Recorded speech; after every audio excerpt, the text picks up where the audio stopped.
Mystère, mystérieux. Ouh là là. Qu'est-ce que c'est? On ne sait pas. Mystère. Bonjour et bienvenue dans un nouvel épisode des Mystères Mystérieux, le podcast des histoires inexpliquées, des secrets bien gardés et où on aime bien rigoler. Vous êtes en compagnie de Juliette. Salut. Sandy. Coucou. Et moi-même. Et aujourd'hui, on va vous parler de 3 nouveaux mystères. Quels sont vos mots-clés ce mois-ci, les filles? Alors, le mien, c'est coup de foudre. Ok. Le mien, c'est quand. Mais le quand c'est A-M-P-S. Oui, Genre le camp de camping, quoi. c'est ça. Ou Oui, historique. Oui. Ok. Et moi, mon mot-clé, c'est manuscrit. Ouh. Le camp. Sandy, est-ce que tu nous parlerais pas de ton histoire de camp? Le quand, c'est quand. Le camp, c'est quand? Ça se trouve, en plus, c'est un truc affreux que tu vas raconter. Et là, le camp, c'est quand? Oui, c'est pas faux. Moi, je pense direct au camp de la Seconde Guerre mondiale. Ouais, moi aussi. Ça en est inspiré. D'abord, je voulais vous parler. En fait, à l'origine, moi, je voulais vous parler. Ça y est, elle commence à nous pointer du doigt. Non, mais écoutez-moi bien, les petits-enfants. Non, en fait, moi, à l'origine, je voulais vous parler d'une araignée mutante en Ukraine. Le Spider-Man du pauvre. Ok. Alors, j'avais découvert cette histoire, j'étais en mode, wow, c'est pas possible que ça existait, c'est fou. Et il y avait plusieurs articles qui décrivaient cette araignée géante mutante, où il y aurait eu 3 victimes, dont une aurait été retrouvée collée contre un mur dans un ascenseur, une autre... C'est n'importe quoi. C'est vrai que c'est pas drôle, mais comme tu fais le mime, ça Ce le qui est pas devient. du tout radiophonique, du Non, coup. C'est vrai. mais c'est très drôle. Bref, il y aurait une jeune fille qui aurait été retrouvée morte, il y aurait un ex-agent du KGB qui aurait découvert la bête, qu'ils auraient essayé de la repousser, mais elle serait repartie dans l'immeuble. Bref, une histoire un peu fifole, qui est totalement fausse, malheureusement. No shit. Ah bon? Ouais.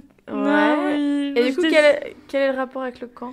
Non, c'était juste pour dire que, en fait, il y a plusieurs articles où vraiment on en parle souvent, t'avais toute l'histoire extrêmement bien détaillée. Et en fait, tu commences à chercher dans les sources et tu te retrouves qu'avec une seule source où c'est juste un article dans un site qui s'appelle Histoire d'horreur pour les enfants. Hein? Et c'est tout. Et pourtant, les articles, c'est dans des sites où ils parlent de mystères et tout ça un peu étayé. Donc voilà. Mon lien avec les camps, faites attention à vos sources. C'est pour ça que tu nous engueules depuis le début. D'accord. Mais on fait attention, c'est tout On notre fait travail aux attention, mystères bah oui. mystérieux. Mais je sais que les chroniqueuses des mystères mystérieux font attention, mais je parle à nos auditeurs. Ok. Bref. Ah oui. Écoutez bien Tati Sandy. Faites attention à vos sources. Je vais vous parler des camps FEMA, la FEMA. C'est la Federal Emergency Management Agency, ou l'Agence fédérale des situations d'urgence, qui est une agence gouvernementale des États-Unis chargée de coordonner les secours en cas de situation d'urgence. Elle est rattachée au département de la sécurité intérieure et couvre les catastrophes naturelles ou celles liées aux activités humaines qui frappent le pays.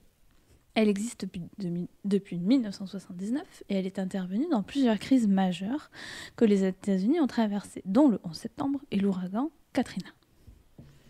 Mais qu'est-ce que c'est que les camps FEMA ? Depuis une quarantaine d'années, il existe une théorie du complot qui affirme que le gouvernement américain construirait des camps de concentration dans le plus grand secret. Et pourquoi faire? Ces camps seraient gérés par la FEMA le jour où le gouvernement tombe et proclame la loi martiale. Et pourquoi la FEMA? Parce que c'est l'agence qui gère les situations d'urgence Ah oui. et qui est chargée justement de Donc la en cas protection. de grand cataclysme, Oui, de tout le guerre monde va civile et tout ça. c'est pas vraiment des camps, si? Ça ressemble plus comme des énormes bunkers en fait où les gens pourraient se réfugier ou... Bah, tu me fais une très belle transition. Suivant De rien. La description de ces camps est souvent la même. Ce sont, entre gros guillemets, des bases militaires reliées aux chemins de fer et aux grands axes routiers. Certaines vidéos montrent des empilements de grands cercueils en plastique en prévision d'un grand nombre de morts. Leur nombre et leur capacité varient selon les sources. Il y en aurait entre 600 et 1000 dans tout le pays. Et globalement, ça ressemble à des bases militaires ou des immenses prisons. Mais tu dis il y a des vidéos, donc ça existe pour de vrai alors?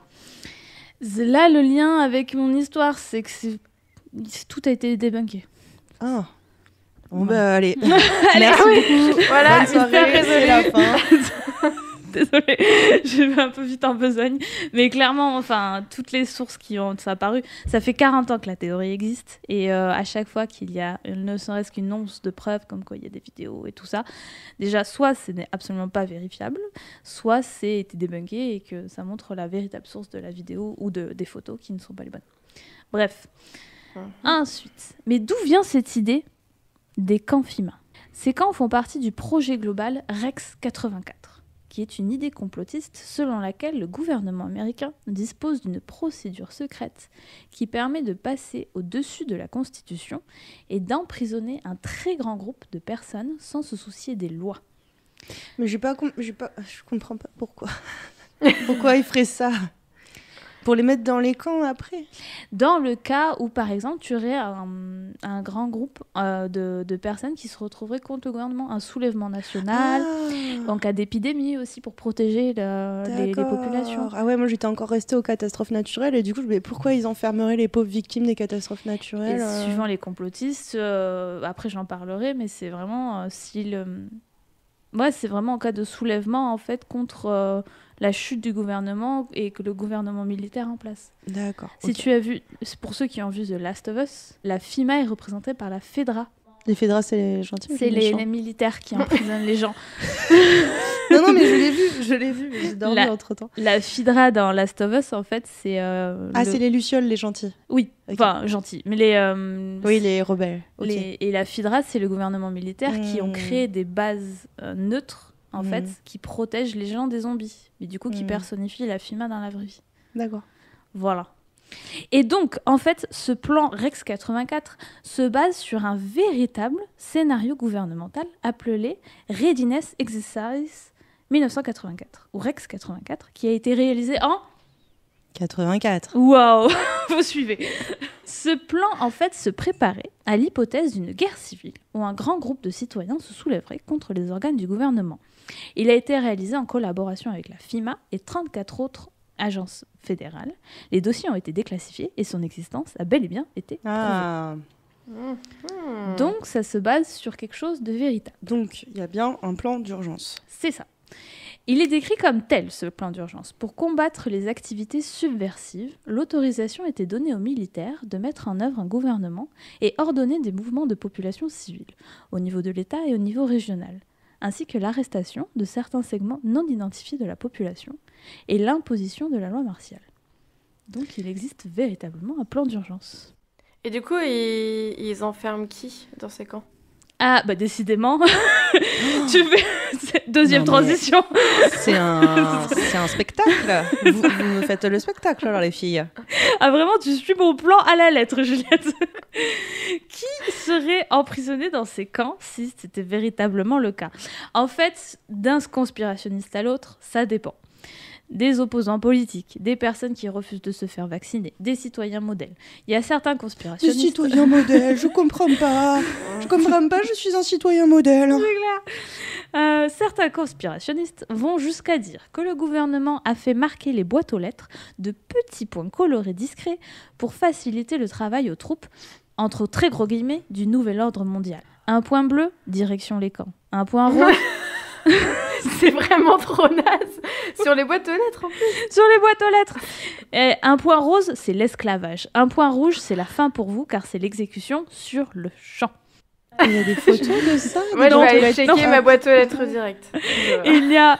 Je veux savoir où est-ce que je vais atterrir. Est-ce que c'est le rose ? Est-ce que c'est le bleu ? On ne sait pas. Je tiens à signaler qu'il n'y a aucune source véritable là-dessus, que l'idée des camps de la FEMA est surtout défendue par les milieux survivalistes et certains militants d'extrême droite. Oui. Wow. Et alors, j'ai parlé du nouvel ordre mondial. Mais qu'est-ce que c'est, le nouvel ordre mondial ? Eh bien, on en parlait justement. J'en ai parlé la dernière fois. Et figurez-vous que dans certains défenseurs de la théorie des camps FEMA, pour certains, en fait, ces camps de concentration seraient des camps d'extermination pour arriver à éliminer 93% de la population mondiale et arriver à 500 millions de personnes, comme sur les cailloux de Juliette. Oui, les Georgia Guidestones. Tout est lié. Ah là là. Ah là là, incroyable. Incroyable. Voilà, donc en parlant du nouvel ordre mondial, on en avait déjà parlé dans ta chronique Juliette. Le nouvel ordre mondial est désigné comme l'alignement géopolitique après la guerre froide ou la seconde guerre mondiale ? J'ai un trou. La guerre froide, hein ? Guerre froide pour moi, oui. Oui, c'était la guerre froide. Mais ça désigne aussi, le nouvel ordre mondial, un ensemble de théories qui affirment que des groupes, des organes démocratiques ou des dictatures travaillent en secret à la domination du monde. Les chats. Les quoi ? Les chats. Les chats ? Les Ça ch- peut. Ah oui. J'en ai pas vu, mais ça peut. Domination du monde. Ces théories servent surtout à expliquer l'impression je vais faire un gros guillemets, Donc, je traduis Sandra qui est en train de R-coter toutes les 2 secondes. Mais oui, c'est un article c'est une chronique sur les conspiros, donc il y a beaucoup de guillemets partout. Donc ces théories servent à expliquer l'impression qu'une main invisible contrôle nos sociétés. Elles concernent tout le spectre politique, aussi bien anticommuniste qu'anticapitaliste. Ces théories apportent une certaine simplicité à un monde toujours plus complexe. Depuis la Deuxième Guerre mondiale, notre monde s'est élargi. La mondialisation et la création de nombreuses organisations internationales telles que l'ONU, l'OMC ou même l'Union européenne nourrissent le fantasme que ces organisations œuvrent en secret à passer au-dessus de nos pays et à donner la souveraineté à un petit groupe de personnes. C'est un peu déjà le cas. En fait, il y a des groupes influents tels que le groupe Bilderberg ou la Commission trilatérale qui opèrent dans un secret absolu et qui alimentent tous les fantasmes. Mais qu'est-ce que c'est le groupe Bilderberg ? Oui, qu'est-ce que c'est ? Je connais pas. Ouais, moi non plus. Le groupe Bilderberg, c'est un forum annuel de discussion entre des personnalités issues du milieu politique, Voilà. économique, universitaire ou médiatique. Qui ont des sous. C'est ça. Et ça Il existe vraiment ? Ou Oui. c'est... D'accord. Il a été créé en 1954 pour resserrer les liens entre l'Europe et les États-Unis. Tous les ans, les personnalités marquantes de l'année sont invitées pour discuter politique, économie et avenir du monde dans des sessions totalement interdites au public. Et les journalistes n'ont pas le droit d'entrer et les contenus de sessions sont confidentiels. Ah oui, d'accord. Donc il y a vraiment des gens qui dirigent, qui se réunissent entre eux dans leur hégémonie. C'est ça, et on ne sait pas de quoi ils parlent. Et en fait, ce groupe est extrêmement secret, car son existence fut révélée par un journaliste en 1979, soit 25 ans après sa création. On ne sait pas de quoi ça parle de tout, bref. L'influence qu'a ce groupe est assez... C'est difficile de l'évaluer. Il y a aussi un autre groupe qui suscite beaucoup de fantasmes, c'est la Commission trilatérale. C'est une organisation privée créée en 1973 à l'initiative notamment du groupe Bilderberg. Elle regroupe des personnalités influentes du monde politique et économique. Son but est, je cite, centré sur l'analyse des enjeux majeurs auxquels font face l'Amérique du Nord, l'Europe de l'Ouest et le Japon. La commission s'attache à développer des propositions pratiques pour une action conjointe. Encore une fois, les réunions sont à huis clos et l'impact de son influence difficile à évaluer. Donc c'est à l'initiative du premier groupe, mais c'est quel type de gens qui se réunissent là-dedans ? C'est que des politiques pour le coup ? Non, ce sont aussi des dirigeants d'entreprise et des personnes influentes dans le monde économique. Mais alors du coup, c'est quoi la diff avec le premier groupe ? Le premier groupe, le groupe Bilderberg, Oui. c'est surtout occidental. La commission trilatérale, c'est des gens qui viennent des États-Unis, du Japon et de l'Europe. Ah, parce que dans Bilderberg, il n'y a pas Japon et... Il y a que États-Unis et Europe. Il y a quelques personnalités qui viennent du monde entier, mais c'est principalement une population européenne, le groupe Bilderberg. Okay. Donc ces groupes alimentent tous les fantasmes. Est-ce qu'ils dirigent le monde ou pas ? On ne sait pas. Le manque de transparence de ces organisations pose énormément de questions. Des personnalités médiatiques sont conviées aux réunions, mais le contenu des discussions reste impossible à consulter. Mais nous digressons. Nous digressons. Enfin, tu digresses parce que nous, ça va. Nous, ça va. Nous, on est déjà partis loin avec Juliette. Désolée, c'est assez condensé, mais en fait, c'est une théorie complotiste qui part un peu dans tous les sens, où il y a beaucoup de notions à savoir, en fait. Bref. Quelles sont les preuves qui existent pour prouver l'existence de ces camps FIMA ? Ah oui, c'est vrai, on parlait de ça. Et oui. Quand les conspiros commencent à parler de faits avérés, ils évoquent surtout des bases militaires existantes qui pourraient être transformées en prison si le besoin s'en fait. Comme par exemple Fort Chaffee, qui est une ancienne base militaire transformée en camp d'entraînement pour la garde nationale d'Arkansas en 1997. De larges portions de la base ont été mises en construction ces dernières années, ce qui fait dire que la base se transforme en énorme prison qui pourrait accueillir jusqu'à 40 000 personnes. Et ce qui fait bien rigoler les militaires sur place, car pour eux, la base peut accueillir au grand max 7 000 personnes. Une autre preuve, en avril 2023, une vidéo partagée sur Facebook montre un homme devant un pupitre et des drapeaux américains déclarer qu'il autorise le président américain à ouvrir les camps FEMA et à emprisonner les personnes coupables de crimes contre l'humanité. Sauf que cette vidéo a été postée en réalité en novembre 2020 sur YouTube. Et la personne sur la vidéo s'appelle Mark Kishnan Christopher. Un nom dans la description LinkedIn est, je cite, « Je suis un chef postal et juge de cour et ma juridiction passe au-dessus de tous les gouvernements, cours et entreprises. Si quelconque citoyen du monde émet une plainte contre moi, alors j'aurai aussi juridiction. » Et c'est pas quelqu'un de très crédible. Mais c'est un vrai un vrai juge de quelque chose ou c'est juste un acteur studio? Alors dans la limite où tu peux déclarer que quelqu'un qui a un compte LinkedIn est vrai juge de quoi que ce soit. Mais personne a été jugé par... Non, c'est n'importe qui. Ça, d'accord, ok. Voilà, et il avait son petit budget décor, ou vraiment comme s'il était aux États-Unis, je déclare tout ça, voilà. Et il y a aussi des images qui circulaient affirmant qu'elle venait d'un camp de concentration dans le Wyoming. Selon la source, le département de la sécurité nationale aurait accidentellement mis ces images en accès public, mais les aurait supprimées peu de temps après. Ces images venaient en réalité de camps de travail forcés en Corée du Nord. Elles avaient été piquées à un rapport officiel sur les droits humains en Corée du Nord, et les dates et annotations avaient été trafiquées. Et c'est la plupart du temps la même chose pour les fameuses preuves contre les camps FEMA. C'est soit des bases militaires où on dit « Oh là là, il y a des places pour tant de personnes », sans aucune base réelle.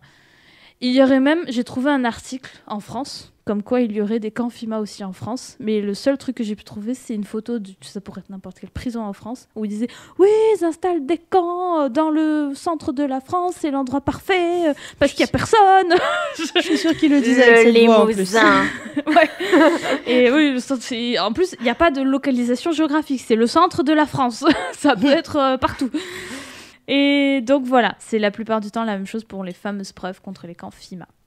Mais, autant que j'adore taper sur les conspirationnistes, il existe une réalité historique des camps d'internement aux États-Unis. Parce que les camps de concentration ont bel et bien existé sur le sol américain. Quand les camps de concentration ont-ils existé aux États-Unis ? Il y en avait pour les personnes homosexuelles ? Non, en fait, moi, ce dont je voulais vous parler, c'était les camps d'enfermement des Nippons américains durant la Seconde Guerre mondiale. Ah.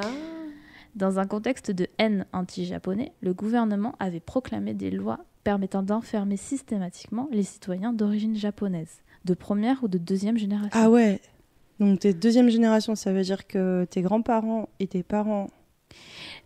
Oui. Voilà, enfin genre tes grands-parents sont venus aux États-Unis, tes parents sont nés aux États-Unis, donc toi t'es un enfant et... Tu allais quand même dans un camp de concentration. Oh l'enfer.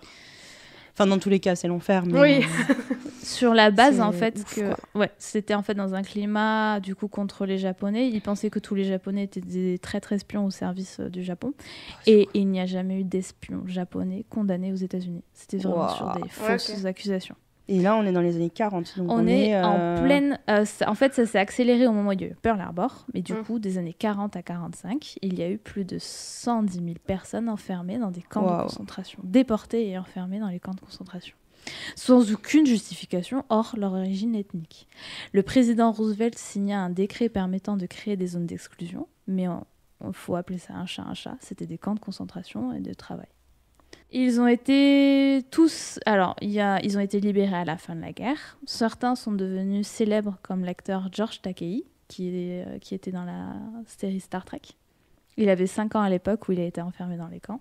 Et en fait, beaucoup sont restés traumatisés de cette période parce que dans la culture japonaise, en fait, ils étaient un peu déshonorés d'être considérés comme des citoyens traîtres, sous la base qu'ils n'avaient rien fait. Et en fait, le gouvernement américain s'est excusé auprès des derniers survivants de ces camps que dans les années 80. Et les derniers survivants ont à ce moment-là reçu $20 000 de compensation. Donc, en fait, les camps de concentration ont bel et bien existé aux États-Unis. Et vraiment à la mode européenne. En fait, ils ont commencé doucement en interdisant aux personnes d'origine japonaise de se marier avec des Américains. Ils ont bloqué leurs comptes bancaires et puis ils les ont déportés doucement mais sûrement dans des camps. Voilà, c'est la fin de ma chronique. Ok, merci beaucoup. La fin est hyper triste. C'est une histoire un peu oubliée des États-Unis, mais c'est une histoire vraie. Ok, merci Sandra pour cette Merci. chronique très intéressante sur plein de thèmes que j'avais jamais entendu parler. L'écriture de cette chronique a été une souffrance parce que ça part dans tous les sens. Ouais. Je comprends. Juliette, l'écriture de ta chronique a été une souffrance aussi, non? Oui. Parle-nous donc de ton coup de foudre.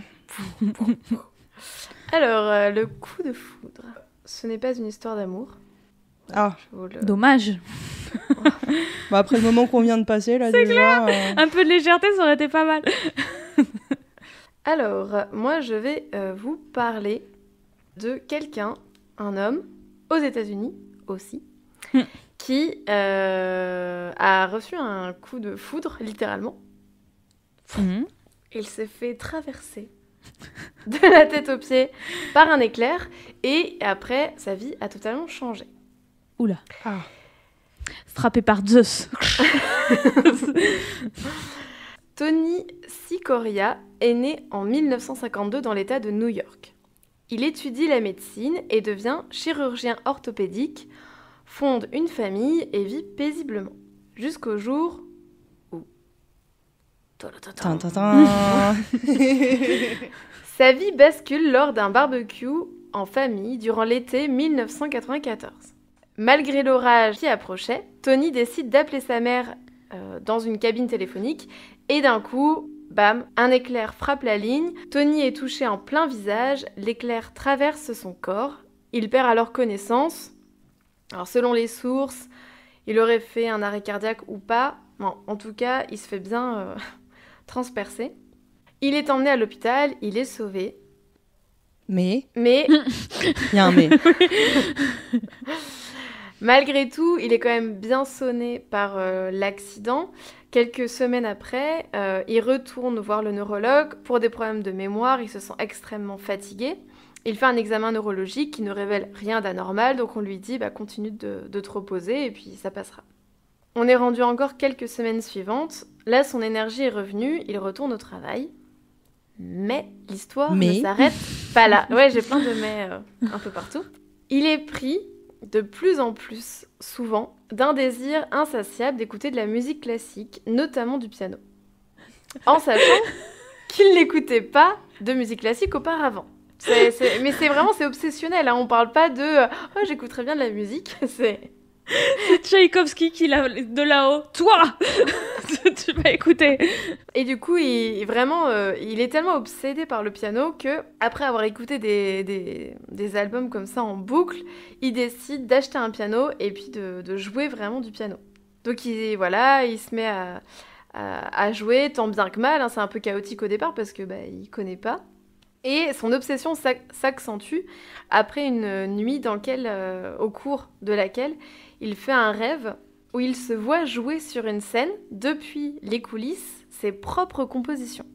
Et là, il se réveille et, pareil, durant des mois, voire des années, les mélodies qu'il a entendues dans ce rêve ne vont plus le quitter. Il les entend vraiment tout le temps.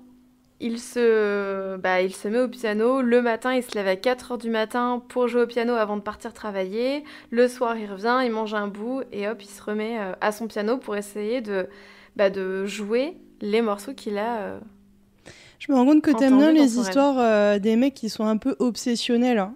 Ça me rappelle ton histoire sur le palais de corail où le mec faisait que ça. C'est vrai, je sais pas ce que ça révèle sur moi. Le trésor de la buse où le genre il cherchait tout le temps. Oui, c'est vrai. Ouais, j'aime bien les gens qui deviennent tarés, je crois, en fait. Ah oui, voilà, c'est ça.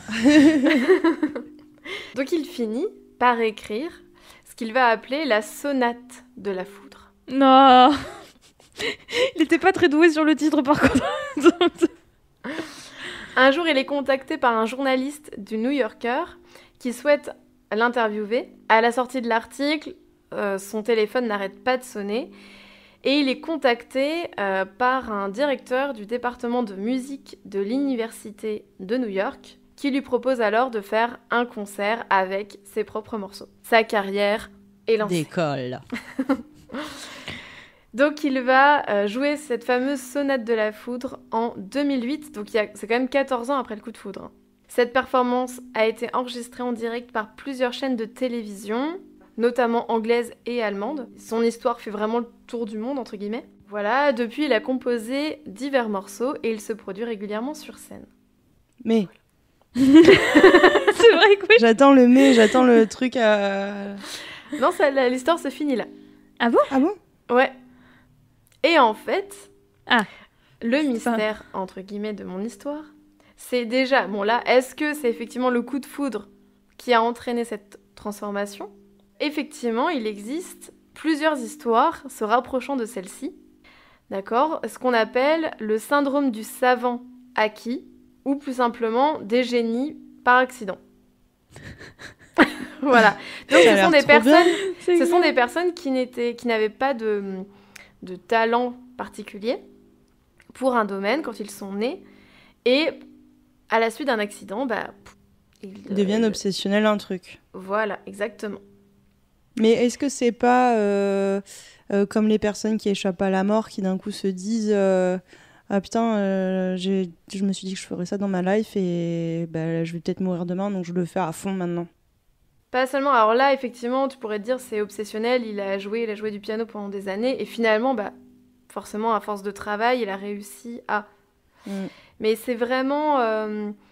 je vais vous donner d'autres exemples, mais des fois, c'est sur des aspects aussi scientifiques. Tu vois, vraiment des capacités qui se développent. C'est pas seulement des personnes qui décident de réaliser leurs rêves. Oui, parce que là, c'est ça, il a travaillé dur pour apprendre. Oui, il n'avait pas spécialement d'attrait, même pour le piano, tu vois, auparavant. Par exemple, autre exemple que j'ai pu trouver, c'est un homme qui s'appelle Jason Padgett, qui était un vendeur de futons, pareil, aux États-Unis. C'est très précis. C'est clair. On a toujours besoin de vendeurs de futons. Qui a été victime d'une agression dans un bar, devant un bar, en 2002. Et pareil, traumatisme crânien. On l'emmène à l'hôpital, tout ça. Et à la suite de cette agression, lui a développé une intelligence mathématique. En fait, il voyait chaque élément de la nature, par exemple. Lorsqu'il les observe, il voit les formules mathématiques qui font référence à cette vie ou ce phénomène. Par exemple, quand il voit un arc-en-ciel, il voit le phénomène scientifique. Mais en même temps dans sa tête. Il savait pas tout ça et c'est venu d'un coup. Il savait rien du tout. Il a aussi commencé à dessiner à la main levée des formes géométriques très complexes, des fractales. Et c'est aujourd'hui l'une des rares personnes au monde à savoir dessiner des fractales à la main, puisqu'il les dessine sans outils. Mais comment il peut avoir connaissance de formules qu'il n'a jamais vues, en fait ? C'est ça que je trouve ça dingue. Merci pour la transition. Décidément. Pourquoi ces personnes-là développent des capacités hors normes ? Il y a plusieurs suppositions. Donc les deux idées principales. La première, c'est lorsqu'on est frappé à la tête, il y a les cellules qui sont en train de mourir, elles vont libérer des nouveaux neurotransmetteurs, en fait, qui vont créer de nouvelles connexions dans le cerveau et qui vont connecter des zones du cerveau qui n'étaient pas en lien auparavant. Ça associe aux mêmes effets que le LSD, par exemple, qui va créer en fait des nouvelles connexions. J'ai l'impression que tu mets un bon gros coup de shaker dans le cerveau et que ça fait de nouveaux voilà, trucs. ça active en fait simultanément des zones ensemble et elles communiquent et ça... Mais du coup, il faudrait qu'on se tape la tête contre les murs pour que ça fonctionne mieux là-dedans. C'est pas conseillé, ça. Alors, c'est pas conseillé parce que, mine de rien... Donc là, je vous parle de leur pouvoir magique, entre guillemets, qui semble assez chouette, au premier abord. Oui. Mais en parallèle, ils développent aussi, comme c'est obsessionnel, ils ont souvent des TOC.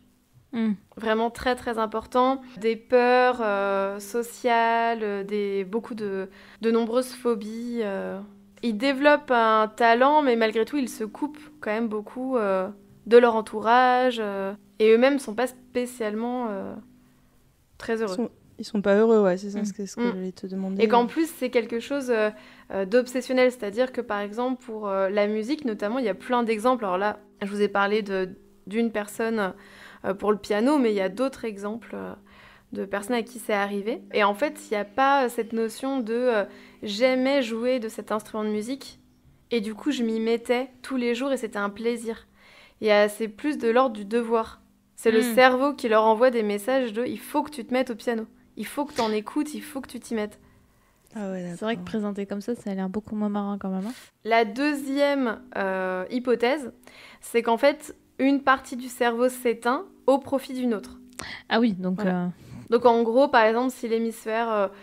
je schématise, je simplifie, mais si l'hémisphère droit s'éteint, eh bien du coup, l'hémisphère gauche va fonctionner plus rapidement et va prendre toute la place et du coup développer des nouvelles facultés. Mais ça, ils n'ont pas pu le vérifier justement avec des IRM, des choses comme ça ?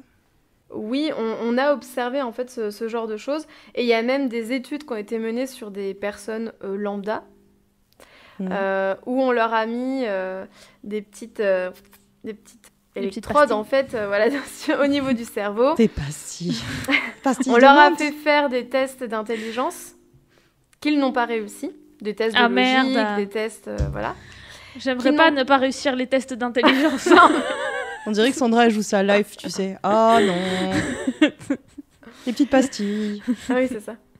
Et en fait, après leur avoir on va dire envoyer des petites décharges pour faire réveiller certaines zones du cerveau, un certain pourcentage du groupe, alors pas tout le monde, un certain pourcentage arrivait désormais à résoudre l'équation ou résoudre l'énigme. Ok, d'accord.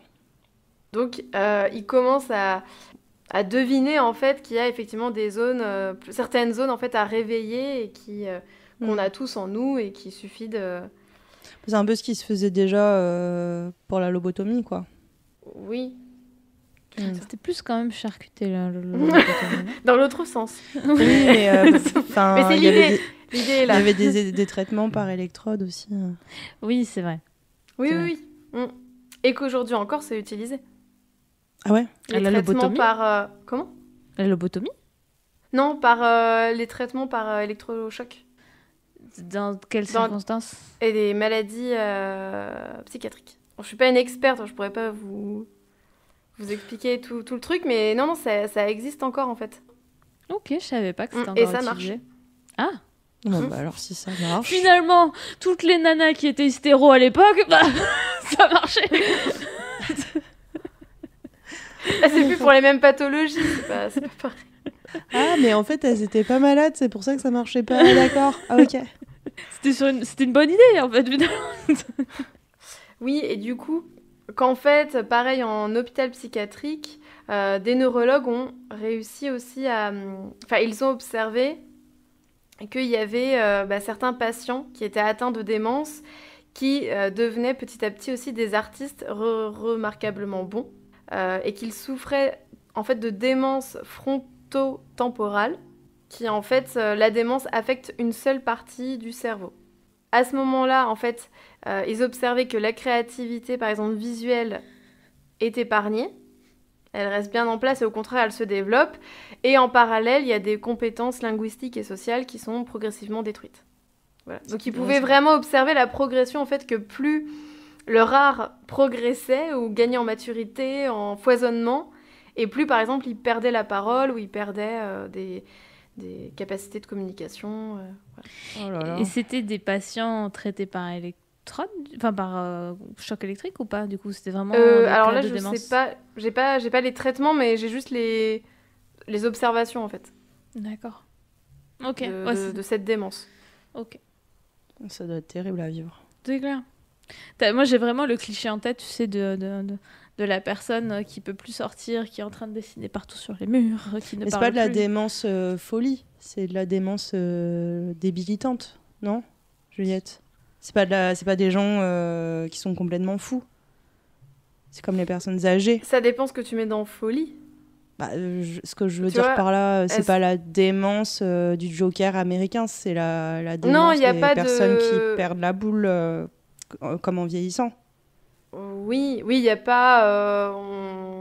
C'est pas des personnes qui vont être agressives spécialement ou qui vont aller tuer des Ouais. gens. C'est ça ta question. Même si du coup, ils se coupent du monde, tu vois, il y a un repli sur soi-même. Mais, mais c'est Finalement, plus... Sandra, t'as raison, ils sont peut-être tout seuls en train de dessiner. Mais il y a une certaine folie dans le sens, le côté obsessionnel.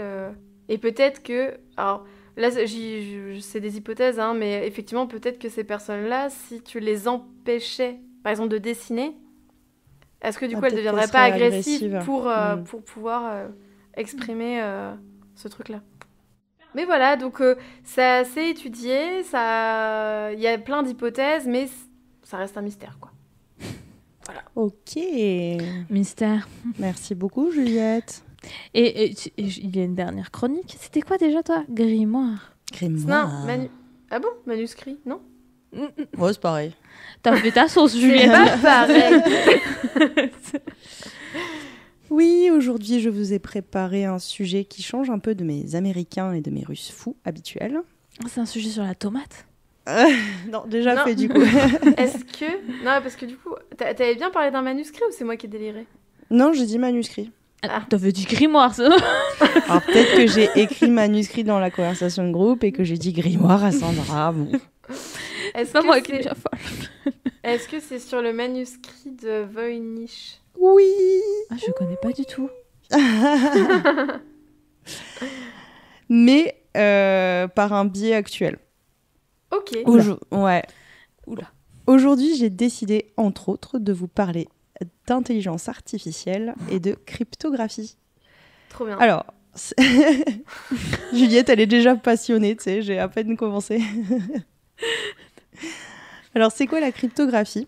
C'est une technique d'écriture où un message chiffré est écrit à l'aide de codes secrets ou de clés de chiffrement.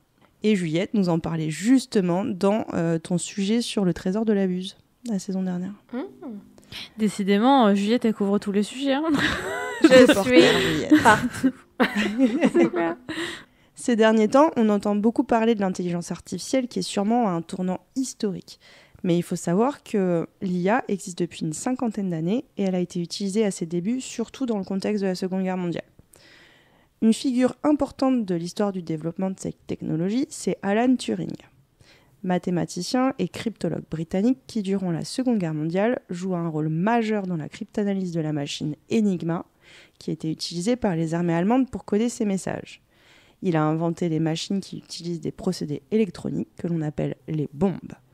Il est aussi le père du test de Turing, fondé sur la faculté d'une machine à imiter la conversation humaine. Vous avez peut-être vu le film Imitation Game. Je l'ai pas vu, mais je Je sais l'ai qu'il pas a... vu, mais ouais, j'en avais Il a entendu mal parler. fini, le petit chat. En 50 ans, l'intelligence artificielle s'est répandue partout dans notre quotidien pour nous faciliter la vie et ses capacités sont de plus en plus impressionnantes. Et aujourd'hui, on va s'intéresser plus particulièrement du coup à ses capacités de décryptage. Il existe plusieurs cas de messages cryptés, codés, très connus à travers le monde. Vous avez sûrement déjà entendu parler du tueur du Zodiac. Mm. Oui. Juliette, elle jubile depuis le début. Pour résumer, c'est donc un tueur en série qui n'a toujours pas été identifié aujourd'hui et qui a sévi dans le nord de la Californie à la fin des années 60 et jusqu'au début des années 70. La particularité de ce tueur, c'est qu'il écrivait à la presse et qu'il aura fait parvenir 4 cryptogrammes, donc 4 énigmes basées sur des messages chiffrés. Un premier cryptogramme a été décodé en 1969 par un instituteur et son épouse.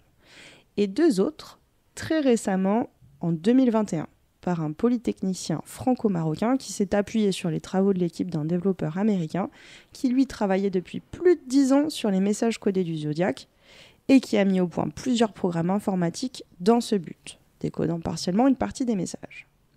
Notre polytechnicien a donc eu recours à l'intelligence artificielle de ces programmes pour craquer le code. Un autre exemple des capacités de décryptage de l'intelligence artificielle, c'est le cas du code du copial. Alors, qu'est-ce que c'est le code du copial ? Je sais pas. Moi non plus. C'est un manuscrit de 105 pages complètement codé, à part 2 inscriptions, copial 3 à la fin, et Philippe 1866 sur la page de garde. Il contient 75 000 caractères et on le date généralement de 1760-1780. Son existence était absolument inconnue du grand public jusqu'en 2011, lorsqu'une équipe internationale annonce l'avoir craqué. Comment ils ont fait ?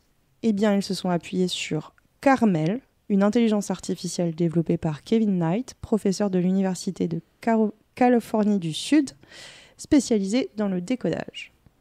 Ainsi, ça c'est rigolo, ils ont traduit les 16 premières pages, révélant le contenu de cet ouvrage mystérieux. Il s'agit d'une description d'une cérémonie initiatique d'une société secrète non identifiée. Semblerait-il un peu zinzin d'ophtalmologie. Parce que pendant cette cérémonie, il est demandé au candidat de lire un morceau de papier blanc. Puis, une fois qu'il confesse qu'il ne peut pas le faire, il lui est donné des lunettes et demandé de réessayer de le lire. Il lui est donné des lunettes et demandé de réessayer. On lui redemande ensuite, après lui avoir essuyé les yeux avec un chiffon, puis après une opération pendant laquelle un poil de sourcil lui est arraché. Quoi ? C'est affreux. Et du coup, il y a des gars, ils ont développé un logiciel, une intelligence artificielle, ils ont passé des années et tout pour craquer ça. Voilà. Je vous l'avais dit, hein, c'est plutôt what the fuck. J'imagine tellement, tu sais, tout le groupe de chercheurs, la larme à l'œil. C'est bon, on l'a décrypté. Et là, t'as le texte, et là, ah. L'équipe de Kevin Knight planche maintenant sur un autre manuscrit réputé être le plus mystérieux du monde. Un manuscrit conservé précieusement à l'université de Yale. Je te vois vibrer, Juliette. Ouais, À il me l'université fascine ce manuscrit. de Yale aux États-Unis et dont l'auteur, le contenu et même l'époque est toujours inconnu aujourd'hui, malgré des centaines de chercheurs et spécialistes ayant tenté leur chance à travers l'histoire. C'est le manuscrit de Voynich. Alors, qu'est-ce que c'est ce manuscrit ? C'est donc un livre illustré, anonyme, rédigé dans une écriture à ce jour non déchiffrée et une langue non identifiée. Pacte. Il fait 234 pages et mesure à peu près la taille d'un A5. Donc vous imaginez une feuille d'imprimante A4 pliée en 2. Ces pages sont en vélin et l'examen des cahiers montre qu'il manque une bonne dizaine des folios, ainsi que la couverture. Il tient son nom de Wilfried Voynich, un antiquaire et un bibliophile polonais qui l'a acheté vers 1912 au Collège romain, mais sa datation est bien plus ancienne. En 2011, il a été découvert que grâce au carbone 14, que ces pages auraient été fabriquées entre 1404 et 1438. Cette technique, elle permet seulement d'estimer la date à laquelle justement sont morts les veaux qu'on a utilisés pour fabriquer le parchemin. Et en fait, il ne faut pas écarter l'hypothèse d'un stock de parchemin qui aurait été utilisé plus tard pour la création du livre. Et l'encre, malheureusement, ne contient pas assez de carbone pour permettre une datation, mais il y a eu une étude qui confirme que ce type de pigment est compatible pour l'époque. Alors, qu'est-ce qu'on trouve dans ce mystérieux manuscrit ? Eh bien donc, des lignes et des lignes de texte cryptés, mais aussi des illustrations complètement fantastiques qui permettent de scinder ce livre en plusieurs sections. Je vous mettrai un lien, il est accessible en ligne assez facilement, il est scanné et, dans le Museum of Internet, tout le monde peut le lire. Enfin, tout le monde peut le voir, parce que le lire... Premièrement, il y a une partie herbier, présentant une plante ou 2 par page. Sauf que seuls quelques spécimens ont été formellement identifiés. En fait, la plupart de ces plantes semblent être des hybrides, des racines d'une espèce rattachée à la tige et aux feuilles d'une autre plante, puis aux fleurs d'une 3e espèce.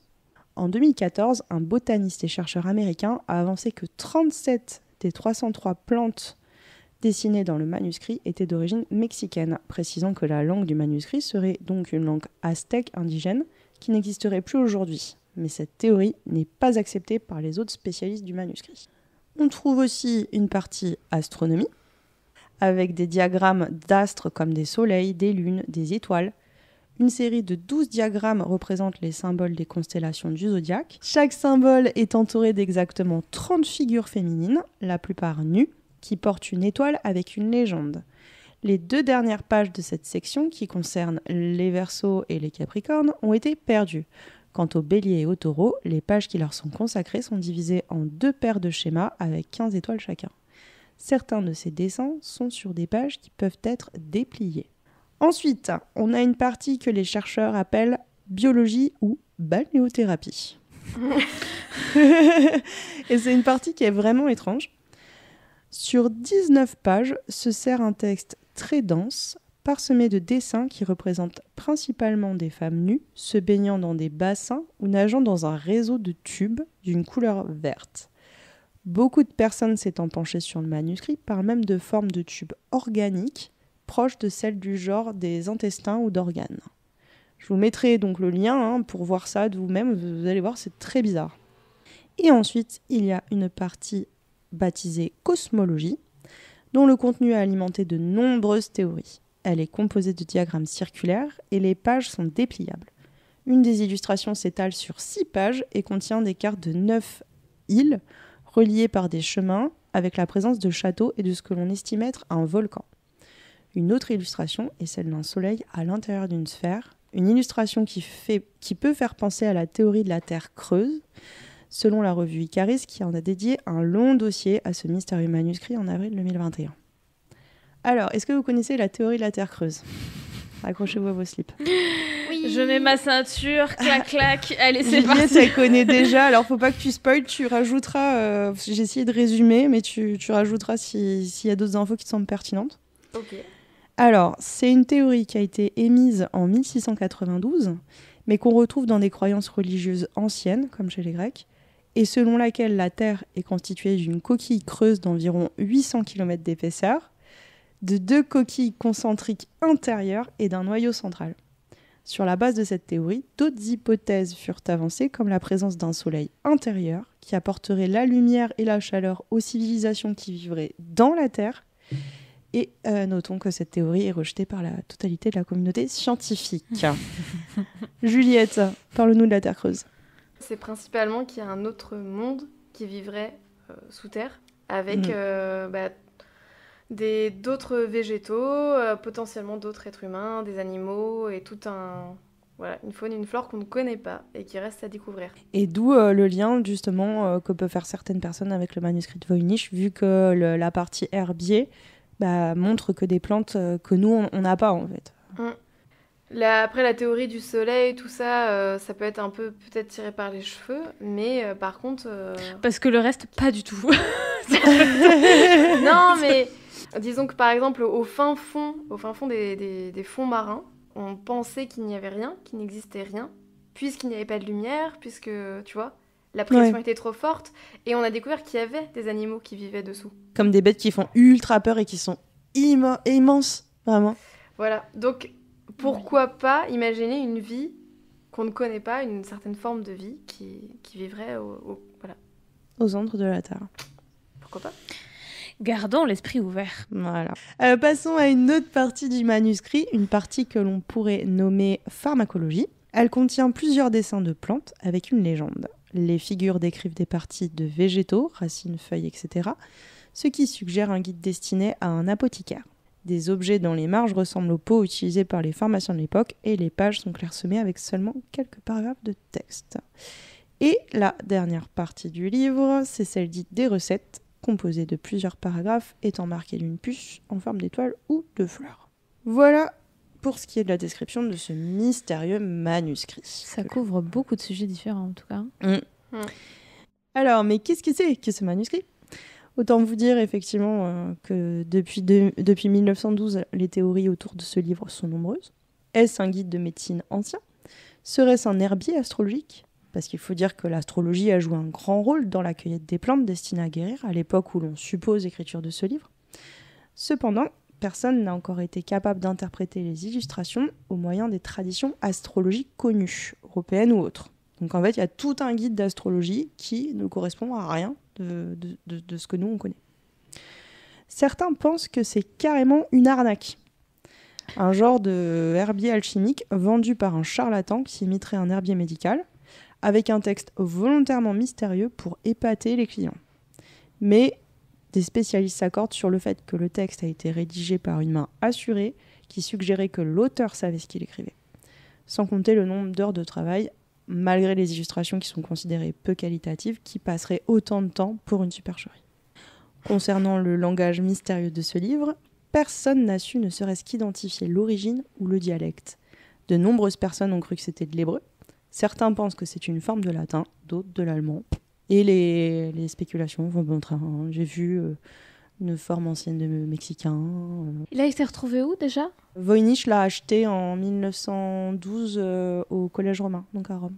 D'accord.